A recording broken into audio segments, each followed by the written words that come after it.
नमस्कार साथियों, स्वागत है आप सभी का एक बार फिर से गुरुकुल ऑनलाइन क्लासेस के इस मंच पर, जहां पर मैं पवन सिंह आप सभी के साथ मिलकर के आगामी पुलिस भर्ती परीक्षा को ध्यान में रखते हुए आपके हिंदी विषय के लिए आप कुछ महत्वपूर्ण प्रश्नों के साथ नित्य प्रति आपके सम्मुख उपस्थित होता हूं। साथियों, हमारा उद्देश्य कि आने वाली परीक्षा में आप अधिक से अधिक नंबरों को प्राप्त करके अपने सपनों को साकार कर सकें, उसी के तहत हम एक विशेष मुहिम वादा वर्दी को लेकर के आप सभी के सम्मुख उपस्थित हुए हैं। साथियों, इस मुहिम के तहत हम आपके सामने हिंदी के कुछ महत्वपूर्ण प्रश्नों पर चर्चा करते हैं जो कि विगत परीक्षाओं में पूछे गए हैं या जिनकी आगामी परीक्षा में पूछे जाने की प्रबल संभावना है। तो आइए साथियों, अपने आज के इस अंक को प्रारंभ करते हैं और देखते हैं अपनी चर्चा का पहला प्रश्न। उससे पूर्व मैं अपने सभी साथियों से अनुरोध करूंगा कि हमारे इस वीडियो को अधिक से अधिक लाइक और शेयर कर दें अपने उन मित्रों को भी जो कि इस परीक्षा के लिए तैयारी कर रहे हैं, और अपने साथ आप कलम और पुस्तक को लेकर के बैठे, जिससे कि इसमें जो महत्वपूर्ण जानकारियां हैं, जो तथ्य हैं, जो बीच में हम आपके साथ डिस्कस करते रहते हैं, जिस पर चर्चा हम लोग करते रहते हैं, उसको आप साथ साथ ही नोट करते चलें। ठीक है, तो आइए अपनी आज की चर्चा को प्रारंभ करते हैं और देखते हैं हमारी आज की चर्चा से पहला प्रश्न। तो साथियों, हमारी आज की चर्चा का जो पहला प्रश्न है वो पद है हमारा शब्द रचना से, और पूछ रहा है निम्नलिखित में से देशज शब्द कौन सा है। देशज शब्द कौन सा है? विकल्प ए ओखली, बी टोटका, सी टेटुआ या डी किवाड़। तो साथियों ध्यान रखिएगा, देशज शब्द का मतलब क्या होता है? देशज शब्द का मतलब होता है ऐसे शब्द जिनकी उत्पत्ति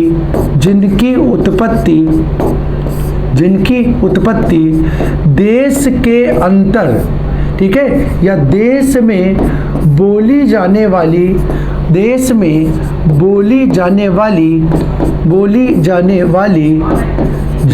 वाली किसी भाषाओं में से किसी एक भाषा से हुई है। यानी ऐसे शब्द जिनकी उत्पत्ति भारतवर्ष में जो भाषाएं बोली जाती हैं उनमें से किसी एक भाषा से हुई है और उनका प्रयोग हिंदी में सुविधा के दृष्टिकोण से हिंदी के शब्द के रूप में किया जाने लगा है। ऐसे शब्दों को हम किसके नाम से जानते हैं? देशज के नाम से जानते हैं। और साथियों, अगर हम ऐसे किसी शब्द की यहाँ पर चर्चा देखें या यहाँ पर देखने का प्रयास करें तो वो शब्द हमें मिलेगा विकल्प सी, टेटुआ। यानी टेटुआ शब्द जो है वो देशज शब्द के रूप में प्रयुक्त हो जाएगा। अगला प्रश्न है हमारा, अगला प्रश्न है किस विकल्प के सभी शब्द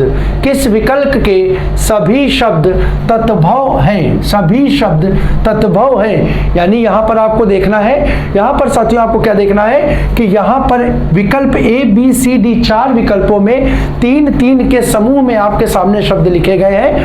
आपको देखना है, आपको उस विकल्प का चयन करना है जहां के सभी शब्द क्या हो? तत्भव हो। जरा हम अपने विकल्पों को देखते हैं। विकल्प ए है सहज संजोग समंदर, विकल्प बी है गात गाहक गणपति, विकल्प सी है चांद झरना झुंड, और विकल्प डी है छकड़ा काजल खेत। ठीक है, तो साथियों देखिए, अगर सारे तद्भव पदों की बात करें तो साथियों यहाँ पर देखिए, पहले हम आपको इस प्रश्न का आंसर बताएं तो इस प्रश्न का उत्तर जो होगा विकल्प डी, छकड़ा काजल और खेत। अब देखिए साथियों, अगर ये सारे पद तद्भव के हैं तो इनके तत्सम आपके सामने होने चाहिए, बिल्कुल होने चाहिए। तो साथियों लिख लीजिए, ये छकड़ा शब्द जो है, छकड़ा शब्द का जो तत्सम रूप होता है वो होता है षटक। ठीक है। अब कुछ लोगों को, हमारे कुछ छात्रों को, कुछ विद्यार्थियों को ये दिक्कत हो सकती है कि सर ये छकड़ा होता क्या है। तो जरा ध्यान रखिएगा, छकड़ा क्या होता है, जब आप ग्रामीण अंचलों में यदि आपने कभी विवाह समारोह में अपनी उपस्थिति दर्ज कराई हो या गांव की किसी शादी में आप गए हो, तो वहां पर आप देखते हैं बड़ी बड़ी पूड़ियां बनाई जाती हैं। हम लोग तो क्या करते हैं, छोटी छोटी पूड़ी खाते हैं, जो कि ग्रामीण परिवेश के जो लोग होते हैं उनके लिए एक कौर के बराबर होती है। उनके सामने अगर ऐसी पूड़ी रख दिया जाए तो वो लोग क्या करेंगे, वो लोग अपने आप को अपमानित महसूस करेंगे, कहेंगे कि भाई साहब ये हमको भोजन कराना ही नहीं चाहते हैं, इसलिए छोटी छोटी 4 ठो पूड़ी रख दी है, जिससे कि क्या हो, जिससे कि हमारा पेट भी ना भरे और हम दोबारा मांग भी ना सके। ठीक है, तो इस कारण से क्या होता है, ग्रामीण अंचलों में आप देखिए बड़ी बड़ी पूड़ी बनाई जाती है। तो उन पूड़ियों को रखने के लिए जो एक तरीके से लकड़ी की बड़ी बड़ी जो डलिया बनाई जाती है साथियों, जिनको हम लोग कहीं कहीं डाला के नाम से भी जानते हैं। ठीक है, डलिया का जो बड़ा स्वरूप होता है, जैसे नाली है ना, आप इसे समझो जैसे नाली है, तो नाली क्या है, एक छोटी सी एक क्या जल को निकासी का जो क्या एक व्यवस्था है, जल के निकासी की व्यवस्था, वो नाली है। लेकिन अगर यही व्यवस्था हम क्या कर दें, बड़ा कर दें, तो वो क्या कहलाता है, वो साथियों नाला कहलाता है ना। इसी प्रकार से छोटा कोई सामान रखने का जो लकड़ी का पात्र होता है उसको हम डलिया के नाम से जानते हैं। ठीक है, और वही पात्र अगर क्या हो जाए, बड़ा हो जाए, तो उसको हम डाला बोलते हैं, जिसको कहीं कहीं हम लोग छकड़ा के रूप में भी सुनते हैं। किसके रूप में सुनते हैं, छकड़ा के रूप में भी सुनते हैं। तो ये ध्यान रखिएगा, छकड़े का साथियों क्या बन जाएगा, षटक बन जाएगा तत्सम। अच्छा, यहां पर जो काजल का पद है इसको देख लीजिए, तो काजल का साथियों तत्सम बनेगा कज्जल, काजल का तत्सम बनेगा कज्जल, ये लिख लीजिए। और साथियों यहां पर खेत का जो होता है सभी जानते हैं, कई बार परीक्षा में पूछा गया है, इसका तत्सम हो जाएगा क्षेत्र। तो साथियों देखिए यहां पर इन तीनों के मैंने यहां पर तत्सम पद लिख दिए, यानी इनके अगर ये तत्सम है तो ये तीनों पद जो होंगे ये कैसे हो जाएंगे, ये तीनों की प्रकृति हो जाएगी तद्भव की। यही हमारा क्या होगा, आंसर हो जाएगा। ठीक है, तो विकल्प डी हमारा प्रश्न का सही उत्तर हो गया। अगले प्रश्न की ओर यदि हम लोग बढ़े तो अगला प्रश्न हमारा क्या है, ज्ञान प्राप्त करने की इच्छा रखने वाला, यानी ये वाले की बात हुई तो होगा क्या, व्यक्ति। ठीक है, ज्ञान प्राप्त करने की इच्छा रखने वाला, या इसको हम कह सकते हैं ज्ञान प्राप्त करने का, ऐसे बोल सकते हैं इच्छुक, ज्ञान प्राप्त करने का इच्छुक क्या कहलाएगा। तो विकल्प ए देखिए, विकल्प ए है बेटा तपस्वी, विकल्प बी क्या है, सन्यासी, विकल्प सी है जिज्ञासु, और विकल्प डी पिपासु। तो साथियों ध्यान रखिएगा, इस प्रश्न का आंसर होगा विकल्प सी जिज्ञासु, हमारे इस प्रश्न का सही आंसर होगा तीसरा विकल्प। अब जरा ध्यान से देखें साथियों, दो शब्द बनते हैं, एक शब्द बनता है जिज्ञासा, और दूसरा पद बनता है जिज्ञासु। क्या बनता है, जिज्ञासु। अब ये दो पद आपके सामने हैं, इन दो पदों पे आपको चर्चा करनी है कि दोनों में भेद क्या है, अंतर क्या है। तो साथियों ध्यान रखिएगा, जब जिज्ञासा की बात होगी, जब पद जिज्ञासा दिया जाएगा तो याद रखिएगा इसका मतलब होगा ज्ञान प्राप्त करने की इच्छा। ज्ञान प्राप्त करने की इच्छा जो होती है उसे हम किस नाम से जानते हैं, उसे हम जिज्ञासा के नाम से, किसके नाम से जानते हैं, जिज्ञासा के नाम से जानते हैं। ठीक है, ये कोई व्यक्ति नहीं है, ये व्यक्ति के अंदर की क्या है, एक भावना है, व्यक्ति के अंदर की क्या है, भावना है। तो ज्ञान प्राप्त करने की इच्छा जो है वो कहलाती है जिज्ञासा। और अगर कोई व्यक्ति ज्ञान प्राप्त करना चाहे, यानी हम बोले ज्ञान प्राप्त करने का इच्छुक, ज्ञान प्राप्त करने का इच्छुक, ज्ञान प्राप्त करने का इच्छुक, तो इसी प्रकार से ध्यान रखिएगा यहां पर ये क्या हो जाएगा, ये शब्द हो जाएगा जिज्ञासु। क्या हो जाएगा, जिज्ञासु। तो ध्यान रखिएगा कहां पे जिज्ञासु आंसर देना है और कहां पे जिज्ञासा देना है, बहुत सावधानी पूर्वक आप परीक्षा में अपने उत्तर का चयन करेंगे। अगर दोनों मिलते जुलते शब्द आ जाएंगे तो आपके लिए क्या, बहुत ही महत्वपूर्ण प्रश्न हो जाएगा। वहां पे थोड़ी सी सावधानी, थोड़ी सी अपने विवेक का प्रयोग करके, थोड़ा सा अपने मस्तिष्क को स्थिर करके आप बहुत आसानी से अपने सही उत्तर का चुनाव कर सकते हैं। ठीक है, तो ध्यान रखिएगा, यहां पर पूछा गया है इच्छुक, तो आंसर हुआ विकल्प सी। अब इसी प्रकार से ध्यान रख लीजिए साथियों, एक पद दिया गया है पिपासु, तो पिपासु शब्द जो है वो पिपासा से निर्मित है। पिपासा और पिपासा का शाब्दिक अर्थ होता है साथियों प्यास से संबंधित, प्यास से संबंधित। तो पिपासु का मतलब होगा पीने का इच्छुक। ठीक है, पीने का इच्छुक क्या कहलाएगा, या इच्छा रखने वाला, वो कहलाएगा पिपासु। ठीक है, और पीने की इच्छा, पीने की इच्छा ये कहलाएगी पिपासा। क्या कहलाएगी, पिपासा। ठीक है, ये ध्यान रखिएगा, पीने का इच्छुक पिपासु और पीने की इच्छा पिपासा। अगला क्वेश्चन है हमारा, अगला क्वेश्चन है किस वाक्य में क्रिया सकर्मक रूप में प्रयुक्त हुई है, यानी किस वाक्य में सकर्मक क्रिया का प्रयोग हुआ है। तो साथियों सकर्मक और अकर्मक का भेद आपको बहुत अच्छे से मैंने कई बार पढ़ा रखा है, ध्यान रखिएगा। फिर से मैं दिख रहा हूं, सकर्मक की पहचान के लिए क्या करना है, सकर्मक की पहचान के लिए यहाँ पर क्रिया का पद देखना है और क्रिया के पद से क्या क्या का प्रश्न करना है, क्या का प्रश्न करना है। यदि उत्तर क्या होगा, यदि उत्तर हाँ होगा तो क्रिया क्या हो जाएगी, सकर्मक हो जाएगी, और यदि उत्तर क्या मिला, नहीं मिला, तो क्रिया क्या हो जाएगी, अकर्मक हो जाएगी। क्या हो जाएगी, अकर्मक हो जाएगी। अब हम लोग इस लॉजिक के आधार पे अपने प्रश्न के उत्तर को खोजने का प्रयास करते हैं। देखते हैं, पहला हमारा जो पद है वो है वह अभी तक सो रहा है। अगर यहाँ पर क्रिया देखिए तो क्रिया साथियों क्या है, सोना। बताइए क्या हम प्रश्न कर सकते हैं, क्या सो रहा है, कभी नहीं कर सकते। हम प्रश्न क्या करते हैं, कौन सो रहा है, कहाँ सो रहा है, कब सो रहा है। क्या से इसका आंसर नहीं मिलेगा, तो साथियों यानी कि ये हमारा आंसर नहीं होगा। इसी प्रकार से हम बोले बच्चा बहुत देर से रो रहा है, यानी यहाँ पे क्रिया क्या हो गया भैया, यहाँ पे क्रिया का पद हो गया रोना। अब बताओ इससे भी तुमको क्या करना है, क्या का प्रश्न करना है। तुम बोल सकते हो क्या रो रहा है, नहीं, हमेशा क्या बोलते हो, कौन रो रहा है, यानी क्या का उत्तर यहाँ भी ना के रूप में मिला, तो ये भी क्रिया क्या हो गई, अकर्मक हो गई। अब यहाँ पर क्या हो गया, धावक मैदान में दौड़ रहा है, क्रिया यहाँ पर निकाल लीजिए, क्रिया क्या हो गई, दौड़ना। अब आप क्या कर सकते हो, क्रिया से प्रश्न कर सकते हो, क्या दौड़ रहा है, नहीं भैया कभी नहीं करते, क्या दौड़ रहा है प्रश्न नहीं होता।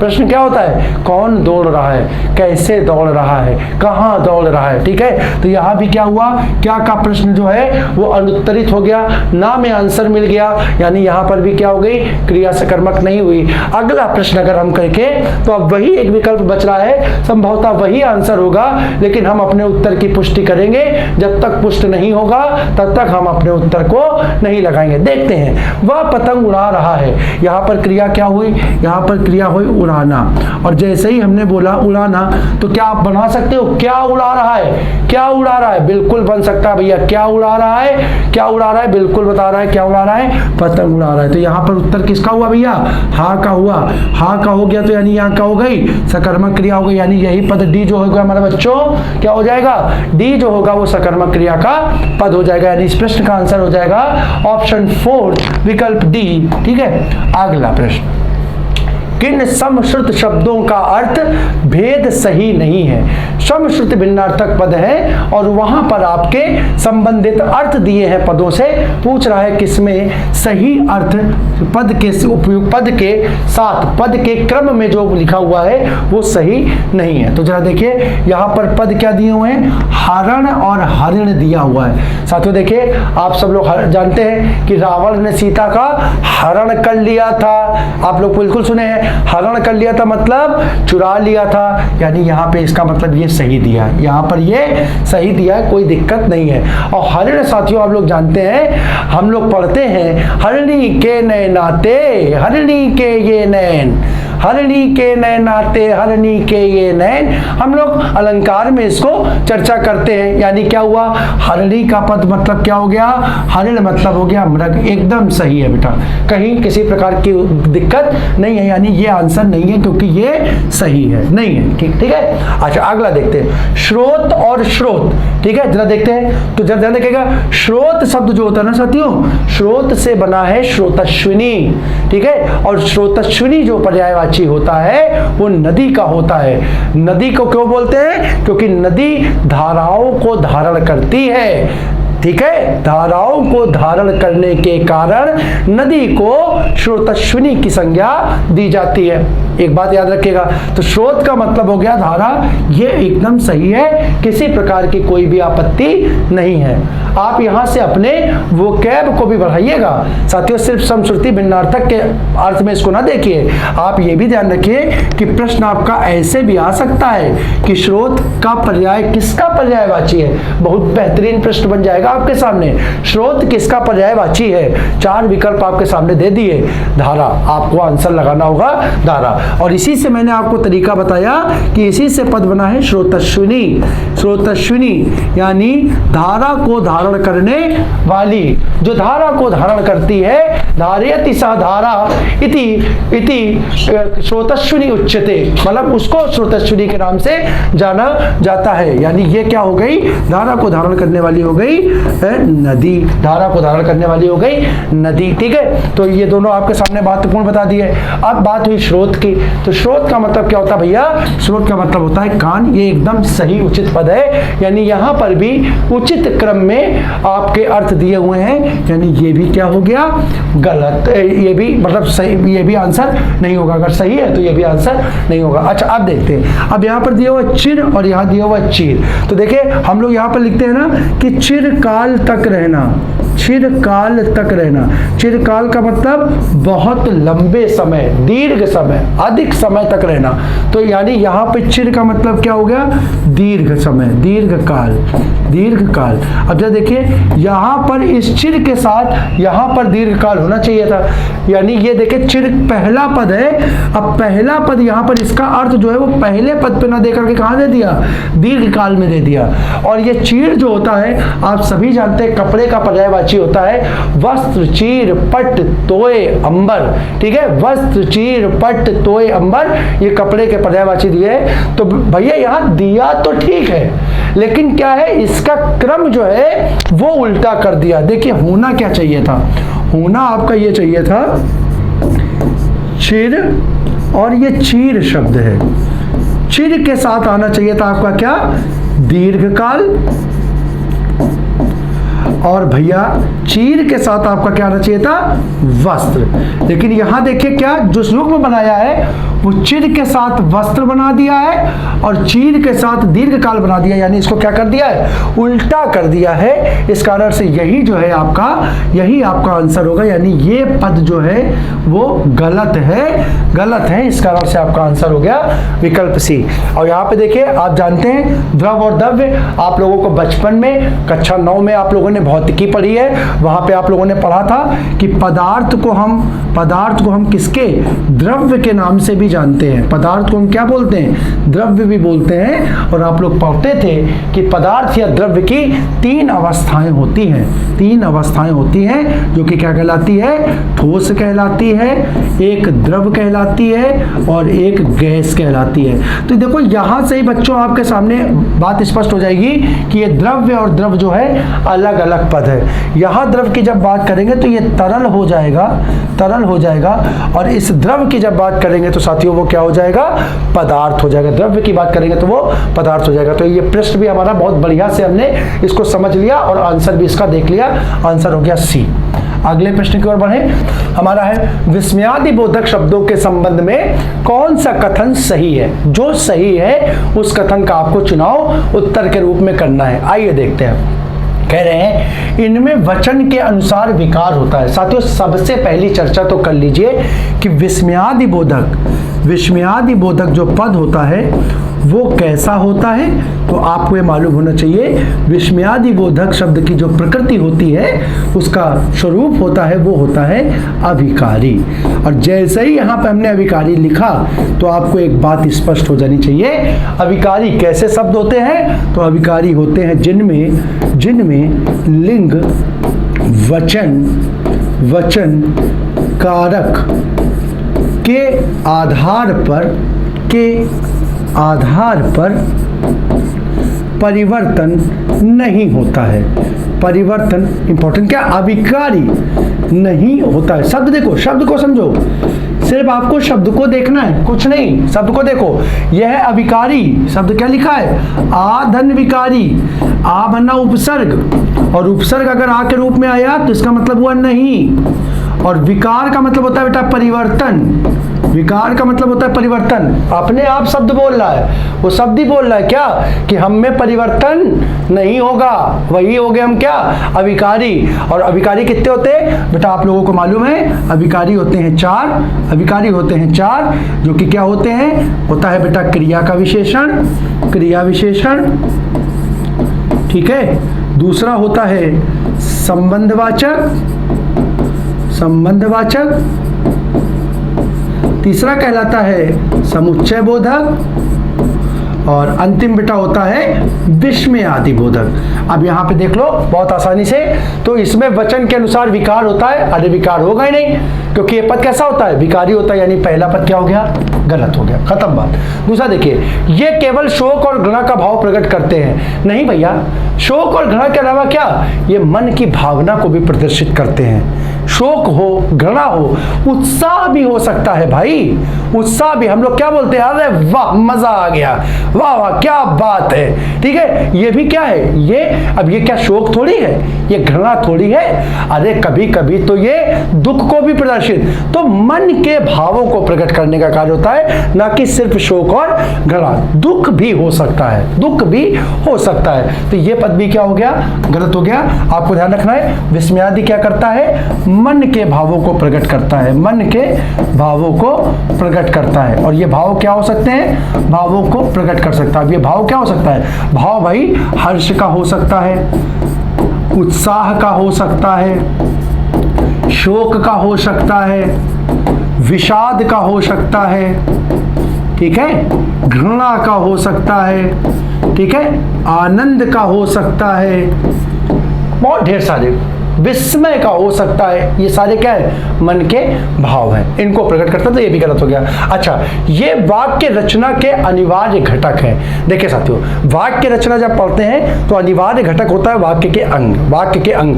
और जब वाक्य के अंग के रूप में पढ़ते हैं तो वाक्य के 2 अंग होते हैं, एक होता है उद्देश्य और दूसरा होता है विधेय। उद्देश्य और विधेय। अब जब इसके अनिवार्य घटक की चर्चा करते हो ना साथियों, वाक्य रचना में जब अनिवार्य घटक की बात करते हो तो उद्देश्य में अनिवार्य रूप से कर्ता का प्रयोग होता है और विधेय में अनिवार्य रूप से क्रिया का प्रयोग होता है। तो ये जरूरी नहीं है कि ये अनिवार्य घटक हो, ये ऐच्छिक घटक होते हैं, इच्छा पर निर्भर होते हैं, ठीक है। इनका प्रयोग हो कर भी सकते हैं और नहीं भी कर सकते हैं, यानी ये पद भी क्या हो गया आपका? गलत हो गया। नहीं होगा, बच रहा है चौथा, वही आंसर होगा। देख लेते हैं, ये प्रायः वाक्य के प्रारंभ में आते हैं। ये 100% सही वाक्य है और इस वाक्य को आप नोट कर लीजिएगा कि विस्मयादि बोधक अगर अव्यय है और उसका वाक्य में प्रयोग हो रहा है तो वाक्य में सबसे पहले विस्मयादि बोधक अव्यय का प्रयोग होगा। यानी वाक्य रचना में सबसे पहले आने वाला जो पद होगा, जो कारक होगा, वो विस्मयादि बोधक का पद होगा, विस्मयादि बोधक का पद होगा या संबोधन कारक होगा। कौन सा होगा? संबोधन कारक होगा। आगे बढ़ा दे तो आपका आंसर इस प्रश्न का हो जाएगा विकल्प डी। बाकी के हमने क्या किया? विकल्पों पे चर्चा को पूर्ण किया। अगला देखते हैं, किस वाक्य में मध्यम पुरुष का प्रयोग नहीं हुआ? साथियों पहले तो यहां से आप देख लो, ये प्रश्न आपका मध्यम पुरुष दे दिया, तो ये चैप्टर आ गया आपका सर्वनाम। सर्वनाम का प्रश्न आ गया है। अब आपको देखना है तो सर्वनाम में जो पुरुष सर्वनाम में जो 6 प्रकार होते हैं उसमें से एक होता है साथियों पुरुषवाचक सर्वनाम। और आप जानते हो पुरुषवाचक सर्वनाम जो होता है वो 3 प्रकार का होता है। एक होता है उत्तम पुरुष, दूसरा होता है साथियों मध्यम पुरुष, और तीसरा कहलाता है साथियों अन्य पुरुष। क्या कहलाता है? अन्य पुरुष। अब जरा देखते हैं, अब जरा हम चर्चा कर लें। तो यहाँ पर देख लीजिए, आप जानते हो अन्य पुरुष के रूप में किसका प्रयोग होता है? अन्य पुरुष के रूप में यह वह या कोई भी नाम, ठीक है। मध्यम पुरुष की अगर चर्चा करें तो मध्यम पुरुष में हम किसकी चर्चा करते हैं? तुम की चर्चा कर लेते हैं। और उत्तम पुरुष की बात करें तो यहाँ पर भैया हम लोग मैं और हम की बात कर लेते हैं। यहाँ पर ध्यान रखिएगा, यह वह के अलावा ये वे भी आ जाता है, ये वे, क्योंकि इसी का ये क्या है? बहुवचन का स्वरूप है, बहुवचन का पद है, ठीक है। तो चलिए अब देखते हैं। अब यहाँ पर आपको मध्यम पुरुष दे रहा है, तो मध्यम पुरुष यानी क्या? तुम या आप का प्रयोग दिखना चाहिए। तुम और आप का प्रयोग जिसमें नहीं होगा वही आपका आंसर हो जाएगा। देखो, आपको यह उचित लगता है तो ठीक है, आपको आ गया, यानी यह आंसर नहीं है, यह आंसर नहीं है। अगला देखो, यह बात आप ही कह दीजिए, आप आ गया, ये हटा दीजिए, ये भी नहीं होगा। हम अपने आप को भूल गए। अब यहाँ पे देखिए, यहाँ पर ये अपना जो आया ना निजवाचक सर्वनाम के लिए आया है। अब यहाँ पर पद क्या हुआ? तो यहाँ पर हम पद का प्रयोग हो गया। और हम जो देखिए यहाँ पर क्या है? हम आपको बता रहे हैं हम किसका है? उत्तम पुरुष का है। किसका है? उत्तम पुरुष का है। तो साथियों आपका आंसर यही हो जाएगा, विकल्प सी जो है हम में मध्यम पुरुष का प्रयोग ना होकर के उत्तम पुरुष का प्रयोग हुआ है, यानी आपका आंसर हो जाएगा विकल्प 3। अगले प्रश्न की ओर अगर हम लोग बढ़े तो साथियों क्या है? हिमालय से अनेक नदियां निकलती हैं। हिमालय से अनेक नदियां निकलती हैं, इस वाक्य में किस कारक के परसर्ग का प्रयोग हुआ है? परीक्षा में बहुत बार पूछा गया प्रश्न है। कुछ प्रश्न जो मैं आपको हमेशा कहता हूं ना बच्चों कि परीक्षा में 60 से 70% तक प्रश्न क्या होते हैं? रिपीट मार जाते हैं। बस आपको पहचानने की क्या होनी चाहिए? थोड़ी सी समझ होनी चाहिए। और वो कैसे आएगी? वो आएगी जब आप लगातार क्या करोगे? अभ्यास करोगे, लगातार मेहनत करोगे, कंटिन्यूटी बनाए रखोगे अपनी पढ़ाई में। एक प्रश्न जब कई बार आपकी आंखों के सामने से गुजर जाएगा तो एक स्थिति ऐसी अपने आप ही आ जाएगी कि उस प्रश्न को देखते ही आपके दिमाग में प्रश्न बाद में जाएगा, उत्तर पहले उछल करके चला आएगा। ध्यान रखिएगा, ठीक है। तो ये लगातार प्रयास से होगा। तो देखिए यहां पर क्या है, तो उन्हीं में से देखिए एक प्रश्न ये है जो कि परीक्षा में कई बार पूछा गया है, ठीक है। और कई बार पूछा गया है तो ये मान करके भी चलिए कि आगे भी इसके आने की संभावना बहुत प्रबल है। अगर ये प्रश्न गलत हुआ आपका, विश्वास मानिए, मैं तो चाहता हूं, ईश्वर से मनाता हूं कि कोई प्रश्न आपका गलत ही ना हो, है ना। हम पूर्णांक की दिशा में आपको बढ़ाने का प्रयास कर रहे हैं, लेकिन अगर मान लीजिए भूलवश गलती से 1-2 प्रश्न गलत भी होते हैं तो उसका कोई फर्क नहीं पड़ता। लेकिन अगर ये प्रश्न गलत हुआ तो आप समझ लीजिए कि आप सिलेक्शन से बिना कहे ही दूर हो जाएंगे, ठीक है। ऐसे रिपीटेड प्रश्नों को गलत नहीं करना है। अब क्या कह रहा है, इसमें कौन सा कारक, कौन सा परसर्ग प्रयोग हुआ है? विकल्प ए संबंध कारक, बी अधिकरण कारक, सी अपादान कारक और डी करण कारक। तो साथियों देखिए यहाँ पर चिन्ह आपने देख लिया, से चिन्ह जो है वो किसका? वो अपादान कारक का होता है और अपादान कारक के साथ साथियों करण कारक का होता है। अब अगर विकल्प देखें, अगर एक दिया होता तो वही आपका आंसर हो जाता, लेकिन हमारे साथ क्या है, प्रश्न की खूबसूरती ये है कि यहाँ पर अपादान भी दिया है और करण भी दिया है। सी में अपादान है और डी में करण है। तो आप क्या करोगे? तो साथियों आपको मालूम है ये अपादान में से का प्रयोग जब होता है तो भाव किसका मिलता है? भाव अलग होने का भाव मिलता है, अलग होने का भाव मिलता है। और जब करण कारक के रूप में से का प्रयोग होता है साथियों तो यहाँ पर साथ रहने का भाव मिलता है, साथ रहने का भाव मिलता है। अब बहुत आसानी से आप देख लो, यहाँ पर जो नदियां हैं वो क्या हिमालय से निकल रही हैं, यानी हट रही हैं, दूर जा रही हैं। और दूर जा रही हैं तो हटने के भाव के कारण यहाँ कौन सा हो जाएगा साथियों? अपादान कारक हो जाएगा। आंसर हो जाएगा विकल्प सी, तीसरा हमारा इस प्रश्न का आंसर बनेगा। अगले प्रश्न की ओर यदि हम लोग बढ़े बढ़े तो हमारा अगला प्रश्न कह रहा है किस विकल्प में कोई भी शब्द स्त्रीलिंग का नहीं है, स्त्रीलिंग का पद नहीं है। बहुत आसान सी मैंने आपको लगातार पहचान बता रखी है। देखते हैं विकल्प ए नदी, बी झील, सरोवर। तो यहाँ पे देखिए नदी, नदी भैया स्त्रीलिंग का पद हो गया। ऐसे ही देख लीजिए नदी बहती है, ठीक है, नदी बहती है। अच्छा दूसरा देखिए नींबू, दही, केला। तो यहाँ देखिए नींबू निचोड़ा, पक्की बात है, हो गया ये पुल्लिंग का पद। दही मोस्ट मोस्ट मोस्ट इंपॉर्टेंट पद, सीधे सीधे पूछा जाता है दही में कौन सा लिंग है, तो दही आपको याद रखना है पुल्लिंग का पद है। और केला खाई नहीं, केला खाया, केला खाया, तो ये भी क्या हो गया पुल्लिंग का पद हो गया। यानी तीनों पद साथियों किसके हैं, तीनों पद पुल्लिंग के हैं, तीनों पद पुल्लिंग के हैं। इस कारण से यहाँ पर आपका आंसर यही हो जाएगा, यानी इसमें एक भी पद स्त्रीलिंग का नहीं है। अब देखिए यहाँ पर प्रतिपदा और टोपी ये दोनों पद स्त्रीलिंग के हो जाएंगे, क्योंकि तिथियां जो होती है उनका प्रयोग स्त्रीलिंग के रूप में होता है। और टोपी पहना नहीं जाता, पहनी जाती है, पहनी जाती है, ठीक है। उसी प्रकार से देखिए नाना का स्त्रीलिंग पद ही होता है नानी। अब यहाँ पे बताने को कुछ शेष ही नहीं रह गया। यानी देखिए यहाँ पर ये नदी स्त्रीलिंग का पद मिला, यहाँ पर प्रतिपदा और टोपी स्त्रीलिंग के पद मिले, और यहाँ पर नानी मिली। तो इस प्रकार से ए और सी और डी, ए सी डी आपके हट गए, बचा विकल्प बी, वही आपका आंसर हो गया। अगले प्रश्न की ओर अगर हम लोग बढ़े तो अगला प्रश्न हमारा संबंधित है इनमें से कौन सा संधि शब्द गलत है, संधि के अनुसार कौन सा पद गलत है। देखिए सत धन जन बराबर सज्जन, चित धन मैं बराबर चिन्मय, सत धन गति बराबर सदगति, और सत धन मार्ग बराबर सदमार्ग। तो साथियों ध्यान रखिएगा यहाँ पर आपका विकल्प डी गलत हो जाएगा। यहाँ पर ये क्या बनेगा, तो देखिए सत धन मार्ग, सत धन मार्ग। अगर देखिए तो यहाँ पर क्या है, यहाँ पर अंतिम वर्ण पहले पद का ता है, यहाँ पर प्रारंभिक वर्ण दूसरे पद का मा है। अगर चर्चा करें तो ये पहले वर्ग का पद हो गया, यहाँ पर ये मा जो है वो पांचवें वर्ग का पद हो गया। अगर एक के साथ पांचवा वर्ण आता है तो आपने पढ़ रखा है कि पहले वर्ग का जो वर्ण है वो किसमें, अपने पांचवें वर्ग में बदल जाता है। यानी इस ता का अगर पांचवा वर्ण देखें तो साथियों वो ना होगा, ता की जगह क्या आ जाएगा, ना आ जाएगा, और असली पद साथियों मिल जाएगा सन्मार्ग। क्या मिल जाएगा, सन्मार्ग। तो यहाँ पर साथियों ध्यान रखिएगा सदमार्ग का पद जो है वो ना हो करके पद क्या बनेगा, सन्मार्ग बनेगा। इस कारण से आपका आंसर हो गया विकल्प डी, ये पद जो है वो गलत है। बाकी के सज्जन, चिन्मय और सदगति ये तीनों पद ठीक है, संधि के नियमों का पालन कर रहे हैं। और चौथा साथियों इंपॉर्टेंट प्रश्न जो है वो आपने बताना है कि इन चारों पदों में कौन सी संधि है, एक ही संधि है, वो आपको विकल्प में लिख करके बताना है।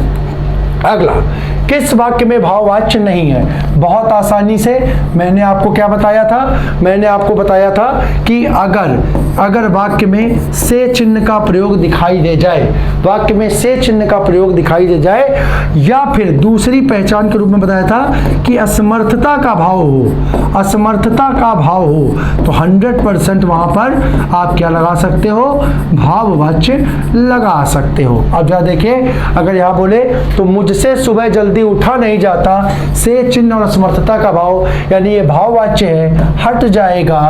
वह प्रतिदिन स्कूल नहीं जाता, यहाँ कहीं पर भी से चिन्ह का प्रयोग नहीं है। लेकिन हम बाकी विकल्पों की चर्चा पहले करें फिर अपने उत्तर तक पहुंचेंगे। तो देखिए छोटों बच्चों से सीढ़ियां चढ़ी नहीं जाती, से और असमर्थता का भाव, यानी ये भी भाववाच्य हो गया, आंसर नहीं होगा। कमजोरी के कारण, अब देखिए यहाँ पर भी लड़के से चला नहीं जाता, लड़के से चला नहीं जाता, यहाँ पर भी से चिन्ह और असमर्थता का भाव, यानी ये भी भाववाच्य।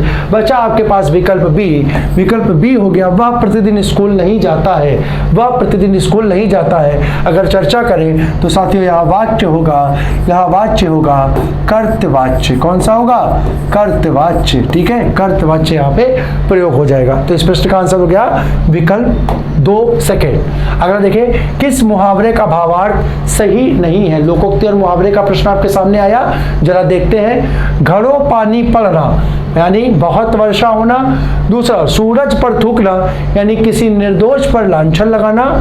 तीसरा, नाक बहुत सिकोड़ना यानी अरुचि और अप्रसन्नता का प्रकट करना। और थूक कर चाटना यानी कहकर अपनी बात से मुकर जाना। तो साथियों ध्यान रखिएगा, यहाँ पर जो सही होगा यानी जो उचित रूप में, जो अर्थ के रूप में नहीं लिखा है वो है घड़ों पानी पड़ना। साथियों ध्यान रखिएगा, घड़ों पानी पड़ना, घड़ों पानी पड़ना, इसका जो सही अर्थ होता है, इसका जो सही अर्थ होता है साथियों वो होता है बहुत अधिक लज्जित होना, बहुत अधिक लज्जित होना। ठीक है, बहुत अधिक लज्जित होना का मतलब होता है घड़ों पानी पड़ना, बहुत अधिक लज्जित होना। लिख लीजिए, इसका सही अर्थ होगा बहुत अधिक लज्जित होना। बाकी के तीनों पद जो आपके वो सही दिए हैं, किसी प्रकार का कोई भी उसमें दिक्कत नहीं है। अगले प्रश्न की ओर अगर हम लोग बढ़ें तो है आग बबूला होना। आग बबूला होने का भावार्थ है, क्या भावार्थ है भैया? देखो, पहला है बबूल के पेड़ पर आग लगना, विकल्प बी लू के बगुले उठना, सी अत्यंत क्रोध करना और डी भयंकर लगना। हम क्या कहते नहीं कभी कि भैया अरे यार जाओ, जब किसी किसी से बात होती है ना, कभी हम लोग संवाद करते हैं तो जब कभी कभी कोई होता है सामने वाला क्या होता है, कोई बहुत अधिक क्रोधित हो जाता है तो हम लोग अक्सर क्या करते हैं, मुहावरे का प्रयोग करते हैं कि यार कहे भैया, कहे आग बबूला हो रहा हो, थोड़ा क्या हो जाओ, शांत हो जाओ। तो आग बबूला होने का मतलब क्या हो जाता है? आग बबूले का मतलब हो जाता है अत्यंत क्रोध करना, यानी आंसर हो जाएगा विकल्प सी। अगले प्रश्न की ओर बढ़े। अगले प्रश्न है हमारा द्वंद्व समास का उदाहरण बताना है आपने। द्वंद्व समास का उदाहरण बताना। चार विकल्प क्या है? प्रत्यक्ष, बी शीतोष्ण, सी मनचाहा, डी गौशाला। तो साथियों ध्यान रखिएगा, यहाँ पर आपका सही उत्तर जो होगा वो होगा विकल्प बी। द्वंद्व समास हम लोग जानते हैं, यानी जब क्या हो, पदों के मध्य में, सामासिक पदों के मध्य में और या अथवा का चिन्ह मिले, और या अथवा का चिन्ह मिले तो वहां पर आप कौन सा समास लगाते हो? वहां पर आपका द्वंद्व समास हो जाता है। ये है आपकी पहचान। अब यहाँ पे आपके सामने दो पद हैं, ये पद है शीतोष्ण। अब शीतोष्ण जो एक सामासिक पद है, इसको जब आप तोड़ोगे तो भैया ये टूट जाएगा शीत और उष्ण में। ठीक है, शीत और उष्ण में।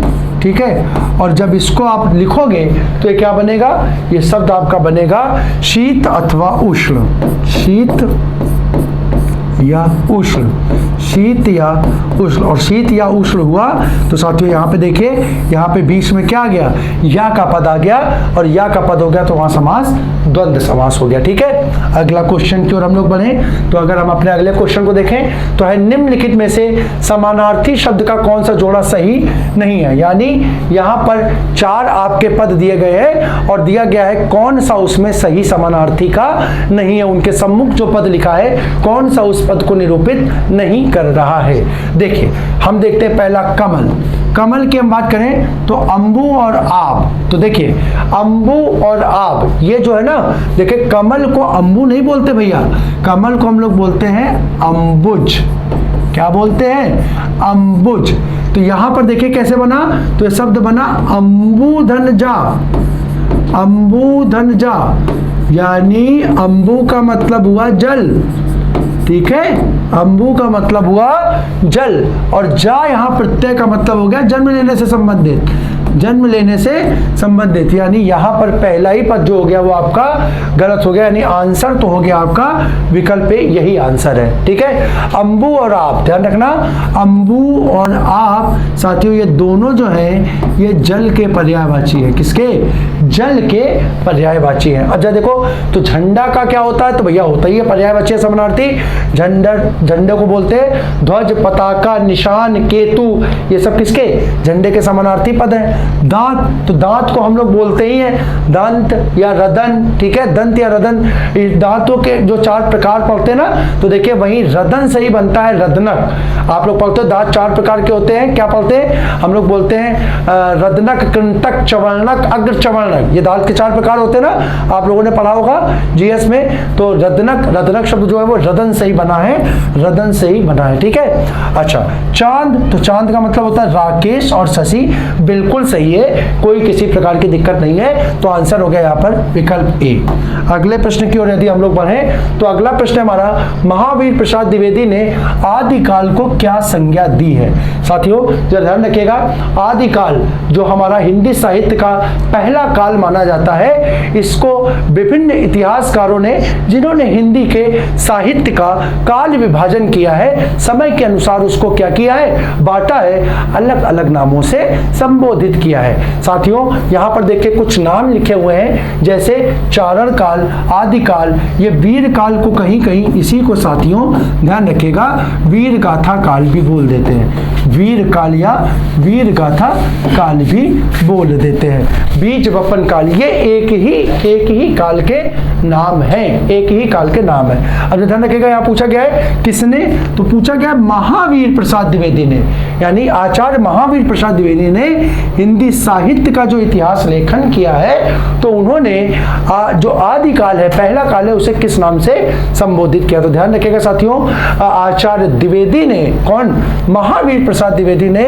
इसे बीज वपन काल की उपमा दी है। विकल्प डी आपका सही है, यानी बीज वपन काल कौन कह रहा है, वो कह रहे हैं हमारे आचार्य महावीर प्रसाद द्विवेदी, महावीर प्रसाद द्विवेदी जी क्या कह रहे हैं, इसे बीज वपन काल कह रहे हैं। क्या कह रहे हैं, बीज वपन काल कह रहे हैं। जरा ध्यान रखिएगा, इसी प्रकार से अगर हम चर्चा करें तो वीर गाथा काल साथियों कहने वाले व्यक्ति हैं आचार्य रामचंद्र शुक्ल, आचार्य रामचंद्र शुक्ल इसको क्या संबोधित करते हैं, वो इसे साथियों क्या नाम से बोलते हैं, वीर गाथा काल के नाम से जानते हैं। अगर हम बात करें आदिकाल, तो ध्यान रखिएगा साथियों, आचार्य हमारे हजारी प्रसाद द्विवेदी जो है, हजारी प्रसाद द्विवेदी जी जो है, वो इसे क्या बोलते हैं, वे इसे आदिकाल के रूप में संबोधित करते हैं। वो इसे क्या बोलते हैं, आदिकाल। और सबसे महत्वपूर्ण साथियों, आदिकाल को चारण काल कहने वाला जो व्यक्ति है, लिख लीजिएगा, चारण काल इसे कह करके संबोधित किया है। हम लोगों ने लास्ट टर्न पे एक व्यक्ति का नाम पढ़ा था, हिंदी साहित्य का पहला ऐतिहासिक, ठीक है, साहित्य का पहला ऐतिहासिक लेखन जिन्होंने किया था, ग्रियर्सन महोदय।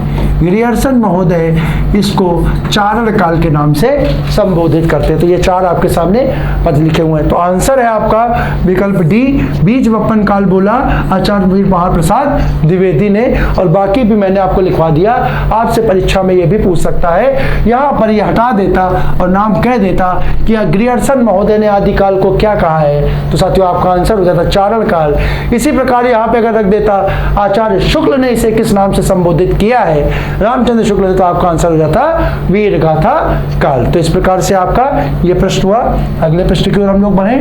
अगला प्रश्न साथियों, निम्नलिखित में से कौन रीतिकाल का कवि है, रीतिकाल का कवि है, जरा ध्यान रखिएगा। तो यहाँ पर विकल्प है तुलसीदास, बी कबीरदास, सी ब्रह्म और डी सूरदास। साथियों पूर्ववर्ती कक्षा में आज से तकरीबन 5, 6, 7 अंक पहले अगर आपने हमारे अंकों को पढ़ा हो, मैंने आपसे पूर्व में भी कहा था कि मैं अपने ही प्रश्नों को रिपीट करके आपके सामने लाऊंगा, जिससे कि वो प्रश्न बार बार आपके सामने आए और आप उस प्रश्न को एकदम अच्छे तरीके से अपनी स्मरण शक्ति में उसको संजो लें, बसा लें, ताकि वो प्रश्न आपका फिर कभी भी गलत ना हो। तो साथियों ये उसी श्रृंखला का एक प्रश्न है जो कि हम पूर्व में भी आपसे पूछ सके हैं। तो इस प्रश्न का आंसर बिना किसी लाग लपेट के, बिना किसी व्याख्या के हम बताएंगे सी। इसकी व्याख्या चूंकि हम पूर्व में कर चुके हैं। बात करें तुलसीदास, कबीरदास, सूरदास, तो साथियों ध्यान रखिएगा इन तीनों का संबंध किससे है, इन तीनों का संबंध भक्ति काल से है। किससे है, भक्ति काल से है। चलो अगला प्रश्न देखते हैं। अगला प्रश्न है, किस शब्द में गार प्रत्यय का प्रयोग नहीं हुआ है। विकल्प ए स्नानागार, बी यादगार, मददगार, सी मददगार, डी रोजगार। तो साथियों आंसर हो जाएगा आपका विकल्प ए। यहां पर देखिए तो यहां पर इस पद में गार प्रत्यय का प्रयोग न करके आगार प्रत्यय का प्रयोग किया गया है। गार नहीं है बल्कि यहाँ पे आगार प्रत्यय है। स्नान धन आगार में टूटता है तो ये बनता है स्नानागार। ठीक है, बाकी यहाँ पे देखिए इसको अगर हम तोड़ें तो ये टूटा याद धन गार, याद धन गार। इसी प्रकार से इसको तोड़ा तो ये बना भैया क्या, मदद धन गार। और इसी प्रकार से अगला तोड़ा तो ये बना रोज धन गार, रोज धन गार। अब देखो यहाँ तीनों में क्या गार प्रत्यय आ गया, तो ये तीनों नहीं हुए, ऊपर वाले में आगार प्रत्यय हुआ तो वो हमारा आंसर हो गया। 20वें प्रश्न की ओर अगर हम लोग बढ़े तो यहाँ कह रहा है क्रिया विशेषण रहित वाक्य बताना। ठीक है, देखिए मेरी बात ध्यानपूर्वक सुनो। दूसरा बी, वह अपनी कक्षा का सबसे होशियार विद्यार्थी है। सी, सुबह से वर्षा लगातार हो रही है। और डी, वे अचानक चले गए। जरा ध्यान से देखिएगा, आंसर होगा आपका बी। बी, वह अपनी कक्षा का सबसे होशियार विद्यार्थी। कैसे, जरा ध्यान से देखिएगा। यहां पर देखिए ये विद्यार्थी का पद आया, ये एक नाम है यानी संज्ञा। विद्यार्थी कैसा है ये बताया होशियार, यानी कैसा का उत्तर देने वाला पद क्या हुआ, विशेषण। ठीक है, और होशियार कितना है, होशियार कैसा है तो बोला सबसे, यानी ये पद क्या कर रहा है, ये भैया विशेषण की विशेषता बता रहा है। ये पद क्या कर रहा है, ये विशेषण की विशेषता बता रहा है। और विशेषण की विशेषता बताने वाला पद क्या कहलाता है साथियों, वो कहलाता है प्रविशेषण। यानी यहां पर देखिए, यहां पर क्रिया विशेषण का नहीं बल्कि प्रविशेषण पद का प्रयोग हुआ है, इस कारण आपका आंसर हो जाएगा विकल्प बी। ठीक है, अगले प्रश्न की ओर बढ़ें। अगला प्रश्न जरा देखें तो है, लोग बड़ी बड़ी गाड़ियां लेकर आ रहे हैं, वाक्य का काल पहचानना है। आपको वाक्य का काल की पहचान करनी है कि इसमें कौन सा काल है। तो ध्यान रखिएगा, यहां पर काल पहचानने के लिए हमने आपको बताया था, काल के निर्धारण में सबसे महत्वपूर्ण भूमिका जो होती है वो होती है सहायक क्रिया की। किसकी होती है, सहायक क्रिया की। और अगर सहायक क्रिया की चर्चा आप कर पा रहे हो तो देखो यहां सहायक क्रिया के रूप में किसका प्रयोग हो रहा है, तो बेटा सहायक क्रिया के रूप में रहे थे का प्रयोग हो रहा है। और आप जानते हो मैंने आपको बता रखा है कि रहा था, रही थी और रहे थे अगर सहायक क्रिया के पद हो, रहा था, रही थी, रहे थे अगर सहायक क्रिया के पद हो तो वहां पर साथियों काल कौन सा होता है, वहां पर अपूर्ण भूतकाल होता है। क्या ये हमारे विकल्प में है, तो देखिए पहला अपूर्ण वर्तमान, दूसरा अपूर्ण भूत, तीसरा सामान्य भविष्य, चौथा सामान्य भूत। तो बिल्कुल स्पष्ट रूप से विकल्प भी दिख रहा है, यानी आपका वाक्य हो जाएगा अपूर्ण भूतकाल। अगले प्रश्न की ओर अगर हम लोग बढ़े, सिंपल सा क्वेश्चन, बहुत आसान सा क्वेश्चन। आप लोग भी कहोगे कि सर जी ऐसे क्वेश्चन क्यों दे देते हो, खिलवाड़ कर देते हो, एक प्रश्न आप लोगों का खराब कर देते हो। नहीं साथियों, परीक्षा में जब आप जाते हो ना तो ध्यान रखना इतने सरल प्रश्न भी कभी कभी होते हैं। विश्वास मानिए, आप 37 क्वेश्चन करेंगे, 5 क्वेश्चन ऐसे होंगे जो आपको हवा में देखते ही निकल जाएगा। आपको लगेगा अरे यार ये प्रश्न आया ही क्यों है, क्यों दिया ये प्रश्न। परीक्षा वाला भी सोच के बनाता है, एकदम कठिन रख देगा तो नंबर बच्चों निगेटिव में चले जाएंगे। कुछ किसी का जो मनोबल हो वो इतना भी हतोत्साहित ना हो कि वो दोबारा पेपर ही ना दे। इस कारण कुछ ऐसे प्रश्न रखे जाते हैं जिससे बच्चों में उत्साह बना रहे। ठीक है, कुछ उनके भी प्रश्न सही हो जाते हैं। ऐसे 2-4 प्रश्न आपको मिलेंगे ही, उसी आधार पे हम भी 1-2 प्रश्न ऐसे लेकर के आपके सामने आते हैं। लेकिन विश्वास मानिए, आप लोग सोच के हंसेंगे कि कई छात्र ऐसे होते हैं ना परीक्षा में, जो क्या होता है तैयारी लिखाई करनी नहीं है, बस फॉर्म भर दिया, फॉर्म आ गया, सेंटर आ गया, बैठ करके दिया है। अरे भाइयों, ये भी गलत होते हैं। आपके हो या ना हो बात अलग है, क्योंकि आप पढ़ाई कर रहे हैं, आप मेहनत कर रहे हैं, तो आपके लिए इतने प्रश्न नहीं है। लेकिन कईयों के प्रश्न गलत होते हैं। देखिए हिंदी में वचन होते हैं कितने, देखें विकल्प ए 3, बी 5, सी 2, डी 4। तो ध्यान रखिएगा हिंदी में वचन होते हैं 2। ठीक है, कई लोग 3 भी लगाते हैं, भैया हो ऐसा नहीं है, नहीं होते हैं, लेकिन हिंदी में नहीं होते। ठीक है, संस्कृत में जब वचन की बात करते हैं ना, संस्कृत में भैया ध्यान रखिएगा, संस्कृत में 3 वचन होते हैं। एक होता है एक वचन, दूसरा होता है संस्कृत में द्विवचन और एक होता है बहुवचन। ठीक है, संस्कृत में 3 वचन होते हैं। अगर संस्कृत में पूछ दिया जाए, अब क्या है, अब पुलिस में तो दिक्कत नहीं है, लेकिन जब हमारे छात्र टेट और सुपर टेट की परीक्षा देते हैं, हमारे कुछ छात्र तो वो संस्कृत उनका एक सब्जेक्ट भी रहता है, संस्कृत का चयन भी करते हैं, तो वहां पर ये क्वेश्चन आता है तो याद रखिए वहां पर 2 आंसर नहीं लगा सकते। संस्कृत में वचन के 3 भेद हो जाते हैं, तो वचन के 3 भेद, लेकिन हिंदी में वचन के 2 भेद कौन कौन से, एक वचन और एक बहुवचन, ये 2 क्या हो जाते हैं, हिंदी के भेद हैं। किसके, हिंदी के भेद है। यानी आपका आंसर क्या हो गया, आंसर हो गया 2। ठीक है, अगला क्वेश्चन है, किस वाक्य में निपात का प्रयोग हुआ है। निपात का प्रयोग हुआ है, वह पटना गया था, वह पटना गया था। विकल्प बी, मुझे आने तो दो। विकल्प सी, संभवतः वह आएगा। और डी, मैं कल आ सकता हूं। तो साथियों देख, निपात का मतलब क्या होता है, निपात का मूल अर्थ होता है वाक्य में अपनी बात को प्रभावशाली ढंग से रखने के लिए, यानी थोड़ा सा दबाव दे करके, ठीक है, प्रभाव स्थापित करने के लिए वाक्य में हम कुछ पदों का, कुछ शब्दों का प्रयोग करते हैं, जिन्हें हम निपात के नाम से जानते हैं। तो अगर निपात में देखिए, बात पे दबाव डालने के लिए, बात पर अधिक बल प्रदान करने के लिए अगर देखो तो यहां पर तो शब्द का प्रयोग किया गया है। हम बोल सकते हैं मुझे आने दो, ये भी वाक्य ठीक है, लेकिन अगर हम बोलते हैं मुझे आने तो दो, तो यहां पर तो शब्द जो है क्या, आपको थोड़ा उस पे वाक्य पे बल प्रदान कर रहा है। वो सामने वाले से अनुमति मांगने के साथ एक विशेष प्रकार से उस पर क्या, एक प्रकार का दबाव बनाने का प्रयास कर रहा है कि मुझे आने की अनुमति दो, मुझे आने की अनुमति दो, यानी मुझे आना है। तो शब्द यहाँ पे निपात के रूप में प्रयोग हो जाएगा, आंसर हो जाएगा विकल्प बी। ठीक है, अगला प्रश्न देखते हैं हम लोग। अगले प्रश्न की अगर चर्चा करें तो निम्न के युग्मों में से कौन सा युग्म गलत है, यानी गलत की पहचान कर रहा है। भाषा से संबंधित प्रश्न है, हिंदी भाषा और उसकी भाषाएं और बोलियों से संबंधित। देखिए, अवधि, पहले देखिए उपभाषाएं कितनी साथियों, 5। उन 5 में देखिए अवधि जो ये बोली है, अवधि जो बोली है वो क्या पूर्वी हिंदी से संबंधित है। तो आप सभी जानते हैं पूर्वी हिंदी की 3 बोलियां होती हैं, अवधी, बघेली और छत्तीसगढ़ी, यानी ये आंसर सही है, यानी ये आंसर नहीं, मतलब ये जोड़ा सही है, यानी ये आंसर नहीं होगा। इसी प्रकार से पश्चिमी हिंदी की बोली ब्रजभाषा, ये जोड़ा भी सही है, आंसर ये नहीं होगा। अगर हम बोले पश्चिमी हिंदी की बोली खड़ी बोली, ये भी सही है, यानी ये आंसर नहीं होगा। आंसर बचा क्या, आंसर बचा सी, यही आपका क्या सही है, क्योंकि पूर्वी हिंदी की हमने चर्चा की, क्या पूर्वी हिंदी हमने बताई 3 होती है, क्या क्या होती है, अवधि होती है भैया, दूसरी बघेली होती है और तीसरी छत्तीसगढ़ी होती है।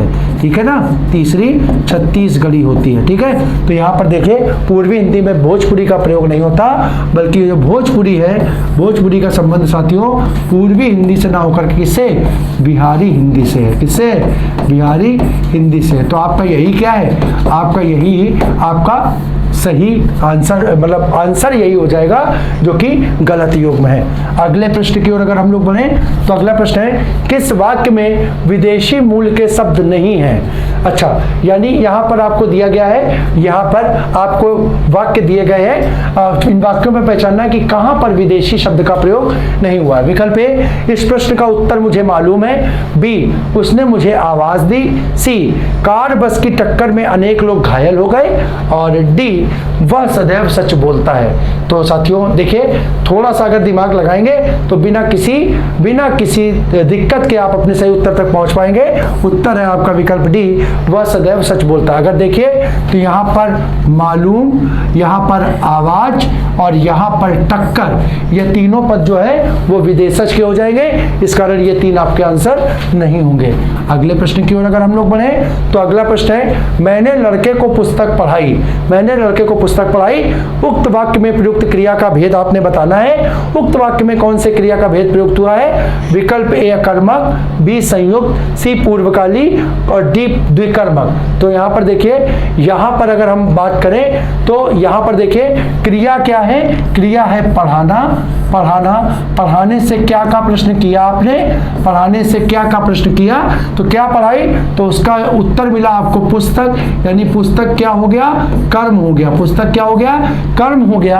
और साथियों आपको मालूम है को चिन्ह जो होता है, को चिन्ह होता है वो किसका होता है, का पढ़ाओ, कर्ता ने और कर्म को, कर्ता ने और कर्म को, यानी को चिन्ह जो होता है वो किसका होता है, कर्म का होता है। और उसका चिन्ह किसके साथ है, लड़के के साथ है। तो भैया यहाँ भी क्या हो गया, लड़का भी क्या हो गया भैया, लड़का भी कर्म कारक का हो गया। यानी इस वाक्य में कितने कर्म हो गए, तो एक कर्म हो गया लड़का और दूसरा कर्म क्या हो गया, पुस्तक, यानी दो कर्म हो गए। क्रिया के साथ दो कर्म प्रयोग हो तो साथियों क्या हो जाएगी, विकर्मक क्रिया हो जाएगी। आंसर हो जाएगा विकल्प डी, फोर्थ इस प्रश्न का आपका सही आंसर हो जाएगा। तो साथियों उम्मीद करता हूं कि आज की चर्चा के जो प्रश्न थे ये सब प्रश्न आपके लिए परीक्षा के दृष्टिकोण से लाभकारी सिद्ध होंगे, इस आशा के साथ कि आप भी अपनी तैयारी को धार प्रदान कर रहे होंगे। साथियों आगे आने वाला दिन जो हमारा है, कल का दिन जो है हमारे लिए बहुत महत्वपूर्ण दिन है, ठीक है। हमारा स्वतंत्रता दिवस जो है वो कल 15 अगस्त को होगा। तो उसी स्वतंत्रता दिवस के उपलक्ष्य में हम आपके सामने कुछ और महत्वपूर्ण प्रश्नों को लेकर के उपस्थित होंगे। इस वादे के साथ अपनी आज की चर्चा को हम यहाँ पर समाप्त करते हैं। आप सभी को जय हिंद।